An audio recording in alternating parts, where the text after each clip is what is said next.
new styles natokeanga every now and then, and we need to teach people nini. And I was telling them how kuna helicopter ya Jex Nyanjuizi. Kweli. And they were wondering sasa helicopter ni gani. Kweli. So now that wewe ndo master wa helicopter, unaweza rudi uambie the X. Shida ya X wangu ni moja, kilo ameanza kuongeza.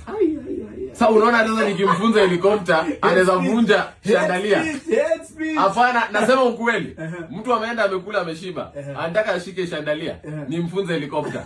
Labda nimfanyie half missionary, kuna mpya pia. So first of all, let the people know helicopter ni gani.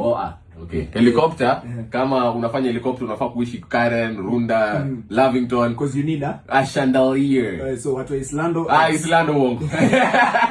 Zima hiyo kitu. So what do you do with the chandelier? So the chandelier ni rahisi. Unaambia dem ashikilie chandelier. Unanipata? Yeah. Alafu wewe unakuja one lege nyuma yake. Unanipata?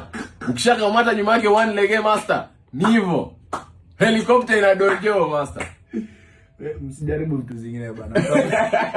Mtavunjika mguu. Kwa hizi vitu Jackson anatuambia hapa. One lege. So are you going to tell her how to do the helicopter? Shida nimekwambia ni weight ameongeza.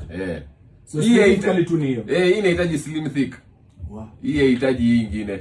Wow. Kama umekula kilo nyingi chandelier itavunjika master. Alafu tutakufa hapo peke yetu. Wow.